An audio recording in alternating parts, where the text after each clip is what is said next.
Welcome, everyone, to this IMS Leadership Conversations podcast. My name is Charles Good, your host, and also the president of the Institute for Management Studies. This podcast is designed to highlight relevant research and practical applications from esteemed leadership experts and practitioners to take your leadership to the next level. Today, I'm very happy to be joined once again by Dr. Graeme Codrington, who is an internationally recognized futurist specializing in the future of work. He has helped organizations understand the forces that are going to shape their lives in the next 5, 10, 20 years. And he gives us practical tools to how we're going to respond in order to confidently stay ahead of that change. For the past 2 decades, he's also worked with some of the world's most recognized brands, traveling to over 80 countries in total and speaking to about 100,000 people per year. And not to mention, he's also the author of 5 best-selling books and is on the faculty at 5 of the top global business schools. Thank you, Graeme, for joining me again.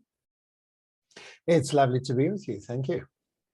Wanted to focus this episode with you on lessons for those future-focused leaders, because right now it's so critical for us to be looking ahead and identifying what are those predictors, what are those harbingers that we need to be aware of so that we can stay ahead of the curve or get it at least out in front of it to some extent. Well, exactly. You know, one of the biggest mistakes that people make is using yesterday's logic for tomorrow's world. And when the world is changing slowly and there's incremental change, whether it's quarter on quarter or year on year, you can keep up. You can catch up.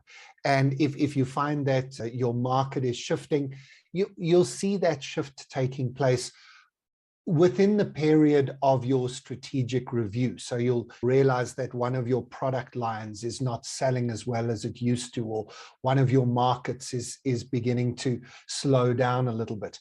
And then you'll wait till the end of your planning cycle, you know, a few months' time, you're going to do your budgets again, and you'll get the manager of that market or that country to come and explain what's going on. And you've got time in order to respond and react. But when you live in a world of disruptive change, when something can come in disrupting you because of the speed at which it arrives, or if it can disrupt you because it fundamentally changes the rules of the game in your industry, you might think you're giving your product to the market at the cheapest price possible. And then a competitor comes in and doesn't just undercut you by a few percentage points. They halve the price or start giving the product away. You know, you can be completely sideswiped. And these days, you don't have 2 or 3 years to sort of go through your standard strategic cycle in order to come up with the answer. So you've got a problem. You've either got to speed up your response cycle, which is what most people are trying to do. And that just causes so much stress and everybody's spinning their wheels like hamsters. Or, and I think this is what we need to be talking about, you've maybe got to adjust how you respond to disruption by becoming more adaptable, more flexible, more responsive to change, which is a different set of skills. It's not just doing what you've always done, but cheaper, faster, and more efficiently. It's approaching the future with a very different mindset.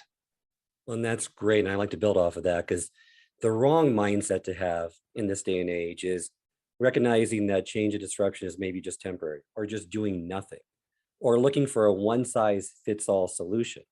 So what are some of the characteristics of having the right mindset? What would that entail?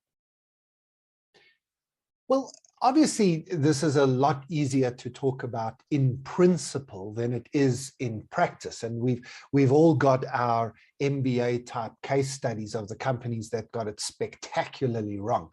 I found a Nokia 3210 in a drawer a little while ago when I was clearing out an old drawer. But it must have been in that drawer at least 12 years. Still had battery life. I mean, Nokia 3210s, one of the greatest phones ever made. And when I bought it and had and you know carried it around, it was my pride purchase. I remember I saw a meme the other day. I'm now stealing somebody else's joke line, but I had a plastic cover. My Nokia 3210 had a protector on it. And this meme just said, does anybody realize that somebody designed a protective cover for the most indestructible phone of all time? And somebody else wrote back, and this was the meme, to say it was to protect the floor when you dropped it. But when I bought that Nokia 3210, Nokia had a 90% plus market share of global phones. And who would have thought that it just wouldn't exist and that we wouldn't be thinking about it? BlackBerry, of course, then came along, and BlackBerry said, no, you want to have a bigger screen, you want to have a proper keyboard, you need more security. And then we were all shifting to BlackBerries. And then, of course, Steve Jobs came along and held up this piece of glass, and people said to him, well, where's the keyboard? And he said, it'll be there when you need it. Poof, mind blown. Surely a keyboard is a binary thing. It's either there or not there. What do you mean it'll be there when I need it, Steve? So we know the story. We know the story of how a massive global company can collapse because the geniuses, most often the founders of the company, didn't keep up with the changing vision in the organization.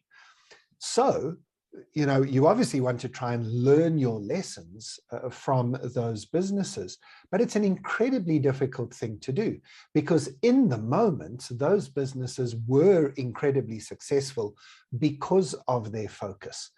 And so, Charles, it's a really difficult question to answer, which is to say, how do you get that balance between being focused and really good at what you're doing, and at the same time recognizing it could all be taken away from you very quickly by a competitor that's coming in with a very different approach in your environment?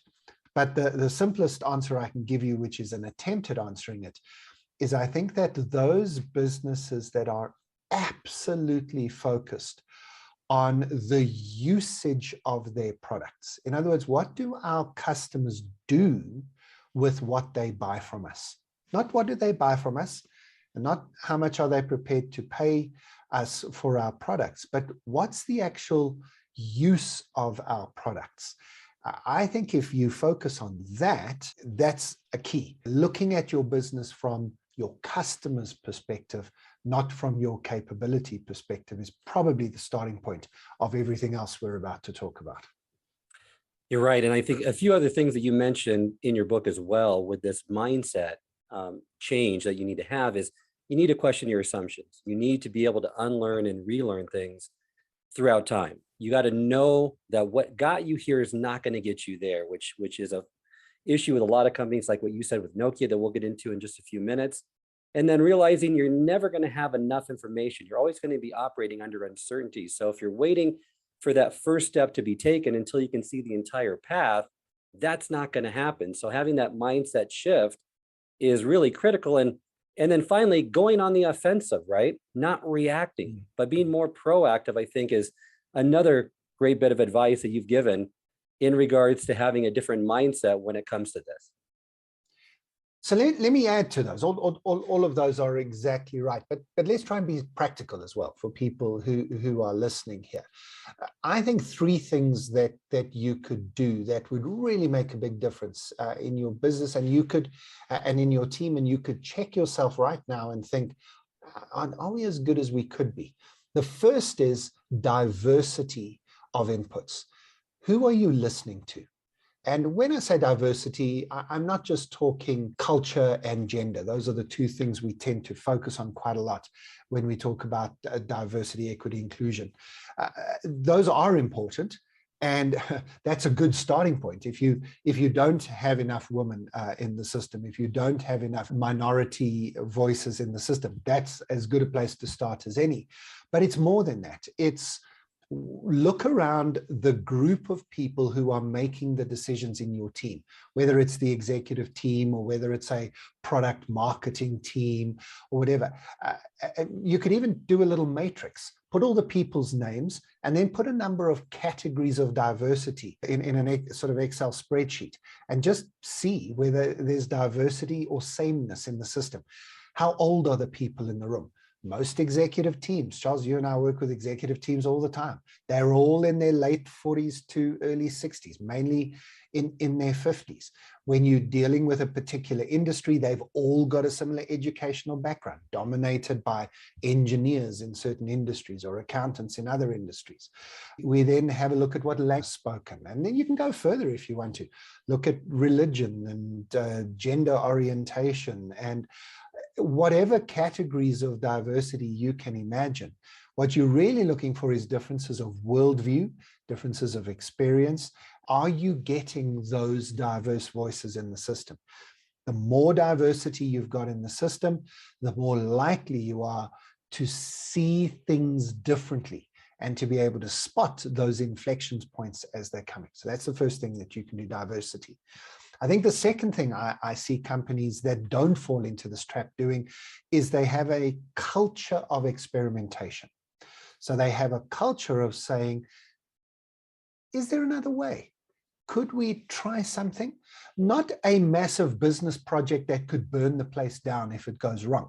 And that's where a lot of people get a culture of experimentation wrong. They think it's a big business project with a massive investment, and it isn't. We're told to think big. I think no. Think small when it comes to experimentation. You don't want 3 big experiments in the rest of this year. You want 30 between now and Christmas. And if you do the math, that means, yes, more than 1 a week, because it must be small, as minimum risk as possible, as little investment of time and energy, but you're just checking. You're seeing, well, what if we try it this way? What if we try it that way? And it's almost irrelevant what the experiment is, and more important to build that culture of experimentation. And the third thing, which again, we could give people 100 things if they had the whole day with us. Maybe they should sign up for a course, right, Charles? But in the podcast, let me give one more thing here, which I think will make a difference. And that is, do you ask good questions? If you think of the last team meeting you had, are people genuinely asking great questions? Not clarifying questions, not questions of what has to be done by who, by when. Those are just questions to make sure we all get the job done. But actually curiosity-led questions.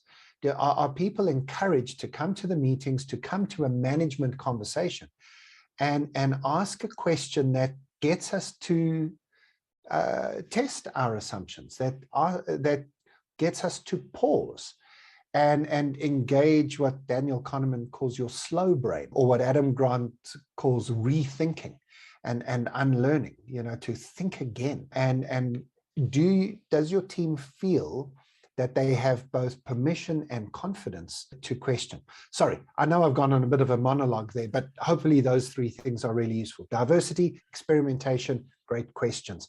Those would be 3 really good things you could do to, well, I suppose future-proof yourself would be what you're doing if you do those 3 things. No, those are great. And really you clarifying diversity of thought and broadening that definition, because people constrain it to certain parameters, right? I think that's critical, because you want diversity of thought, and that can occur through many different ways. And then with definitely that culture of experimentation, I can speak directly to the company that I'm a part of, that we have experimented extensively throughout this time. Small experiments, like you said, it doesn't have to be something large, requires a lot of resources, but it provides a lot of great information that you can course correct and adapt pretty quickly. And of course, asking great questions. There's a great book by Hal Gregerson. He was on Questions Are the Answer. He also did a lot of work with Clayton Christensen. And he mentions in part of his book that the higher up you go in an organization, it depends more on the questions you can ask and the answers that you have. So critical to have those questions and to be able to ask the right questions during these times of change. And Charles, just before we move on in the conversation, you just skirted over something there that's really worth highlighting for people. You've said, at IMS, you've been experimenting over the last 2 years. And that's basically because you had the same experience I did in March, April of 2020. Our work just went away. The way in which we worked just disappeared. We had no choice but to experiment. We had no choice but to try new things. I built a green screen studio in my house. I converted an outside room into a new green screen studio, experimented with all sorts of different ways of going virtual. Some worked, some failed spectacularly, but we were forced into it. Like many companies, we're forced into remote working and hybrid environments. And here we are, right? We're in 2022, middle of the year, and we survived. Not all of us have had the best time of our lives over the last 2 years, but we've survived. And in fact, some people have thrived. Some people have said, actually, last year was our best year ever. We were forced into an environment where we were forced to be disrupted and respond to that disruption, and it worked. Wouldn't it be a disaster if we just now tried to ignore all of that disruption and go back to the way that things were? For me, COVID is the most wonderful example and case study of just forcing yourself into the unknown, forcing yourself into disruption, forcing your team to just deal with something immense and get on with it. And I wonder whether leaders need to be a little bit bolder in trusting their teams to really step out and try different things and experiment in ways that they might not have been confident enough to do 2 years ago. But look back at what you've achieved in COVID and give yourself some credit. That's a great point, because I think COVID hopefully will give them the right mindset to do that, right? To make them bolder in their decisions. The next question really pertains to, and we've kind of spoken about a little bit, is how do you know when a change is a passing fad versus an inflection point that's going to cause something to structurally change in the future? And we talked about Nokia and Apple. You had mentioned it briefly. Nokia was the dominant player in the market prior to that. Apple came out, a computer company came out with an iPhone that everyone thought, well, this is just something that they're going to be doing. It's going to pass quickly. We're going to go back to business as usual. It was a game changer. It was a paradigm shifter. Yeah. How are we better able to identify these inflection points? And if you could just define the inflection point in a simple definition for our listeners as well. So an inflection point is when the rules of the game change, if that's a useful picture or analogy. People will have probably picked up from my accent that I'm not from the United States. The accent is a South African with a touch of British. And what we call football, soccer, I suppose, was the dominant sport for centuries. We've got thoughts of soccer going all the way back into British history. And then there was a moment in time. It's not quite as fairy tale-ish as the stories are told, but the story is told this way: that at a school called Rugby in the Midlands of England, a guy called Webb Ellis, that's his surname, he just was sick and tired of playing soccer, and he picked up the ball and he ran with it. And nobody else knew what to do. Like, you don't touch the ball in soccer.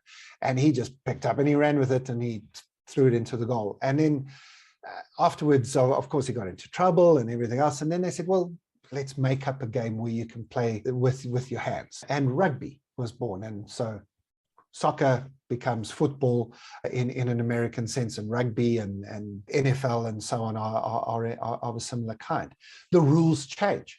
So in a moment, somebody just decided, I'm not going to play these old rules anymore. And when that happens in your industry, an inflection point happens.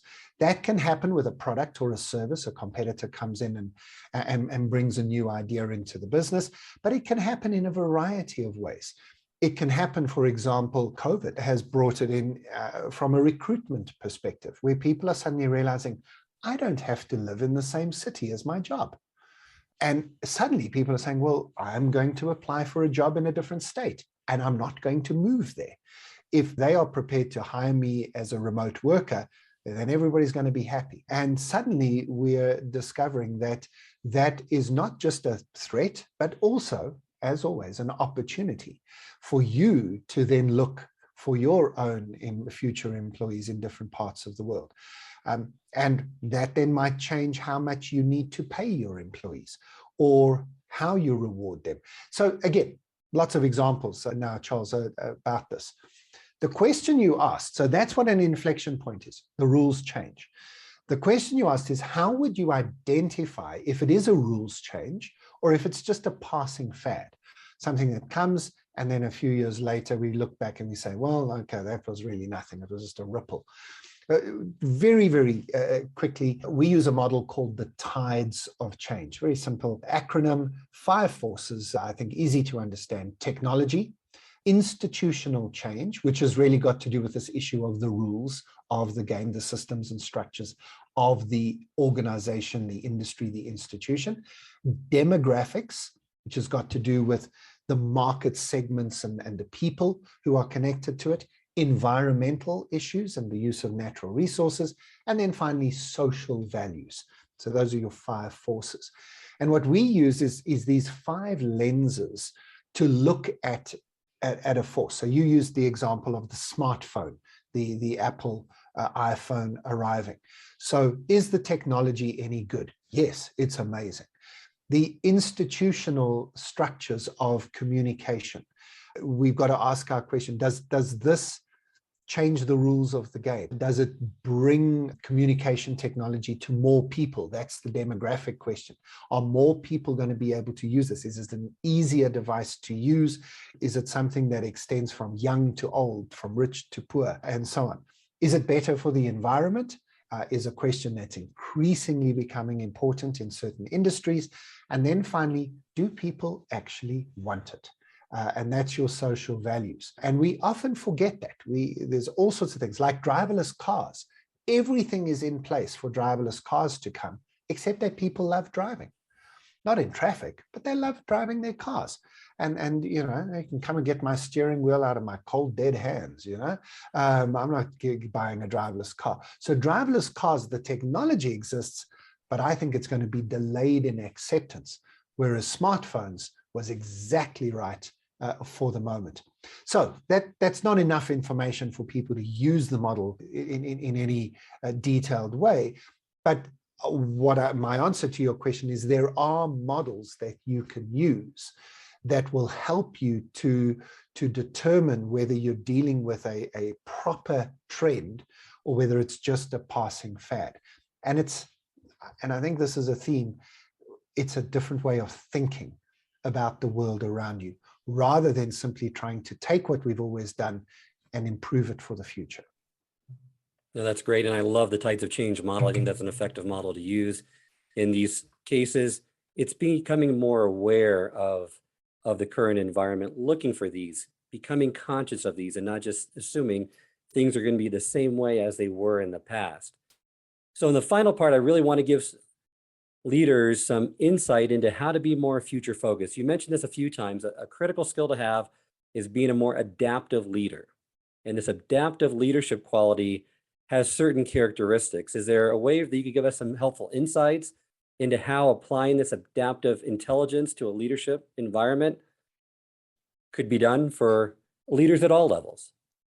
Yeah, so adaptive leadership, if it's a capital A and capital L, is an actual model of leadership. Ron Heifetz, a professor at Harvard, is probably the guy who more than others needs to be credited with this.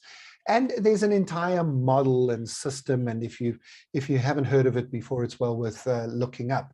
But if we step back from the formal model, the label is a wonderful label, isn't it? We all understand what it means to be adaptable, adaptive, agile, responsive to change, resilient, flexible. I think all those words are synonyms in how we mean them here. What it really means is that in an environment where the context in which you are living and working and leading is changing, you have to be moving at least the same pace as your environment. And we can go all the way back to Charles Darwin, who talked about the survival of the most adaptable. Most people think he said the survival of the fittest. In fact, he never did. He talked about the survival of the most adaptable. And one of his critics said, the survival of the fittest. And that's an old English word, which doesn't mean the most athletically competent. It means the one that fits the best into its environment, like a puzzle piece fits into the space that's available for it. And when the space is changing, you need to have the fitness for your environment. And when you understand that that's what you're looking for, you're not looking to create a leadership approach which says, I now know how to lead in my environment. I've got education, expertise, experience that's got me to this point of being promoted into leadership, and now I'm going to apply it. In actual fact, you do the opposite. You say, all of my education, experience, expertise builds a foundation on which I can learning new things. And so maybe, Charles, the best description of an adaptive leader is a learning leader, a leader who starts with the mindset of saying, I don't everything that needs to be known. I want to ask great questions. I need to ask different people those questions. There's that diversity again. We're going to need to be experimenting to take us into the future.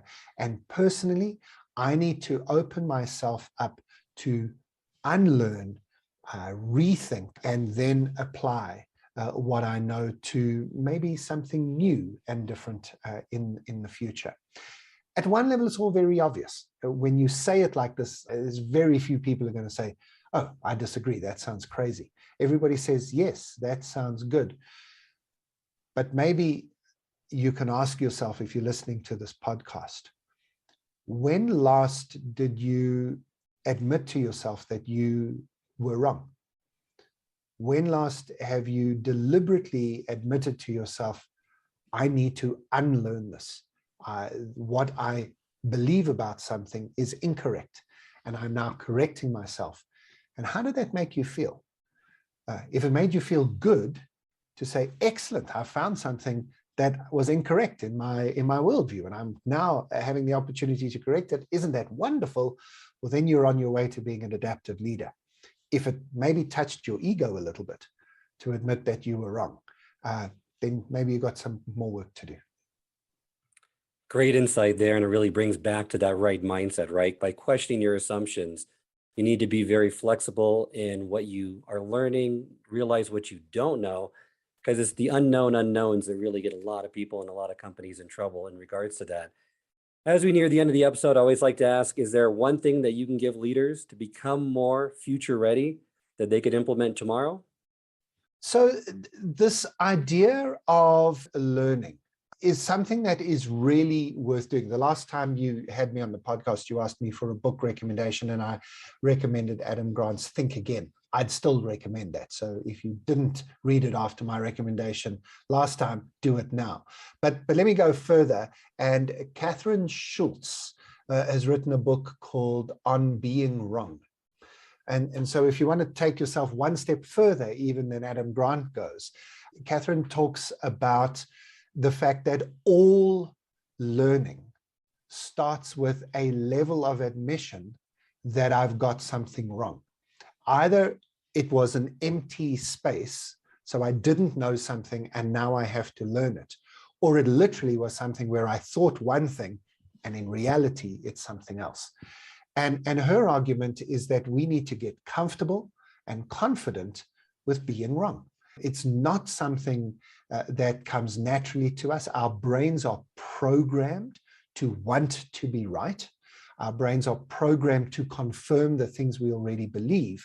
This is the single biggest thing we need to unlearn as human beings, because we live at a moment in history where the world is moving too fast for that approach. And so our evolutionary development has to catch up quite quickly with where we are in history to get us to be more comfortable with being wrong in search of becoming right. So we don't accept being wrong, but we're not scared of being wrong. And then we move into finding out, well, what is right and what are the new things that I need to learn. So there's a book recommendation and a suggestion for a skill set to develop. Wonderful. Thank you, Graeme, for joining me today, and remind listeners how they can get a hold of you. The easiest way is to just head across to my website. Make sure you get the spelling of my name right. Just have a look at the show notes. Graeme, the Scottish spelling, GraemeCodrington.com, or on any of the social channels, just search for Graeme Codrington and you'll find me. It'd be lovely to have you connected. Let me know you listen to the podcast as well, and we can chat about this on the social channels. It's been great having you on the podcast again, and this concludes this episode of the IMS Leadership Conversations podcast. You can send us your feedback at info@ims-online.com. If you'd like to subscribe to this podcast, it can be found both on Apple and Spotify. And until next time, remember, it's not what you know that makes a difference, it's what you do consistently.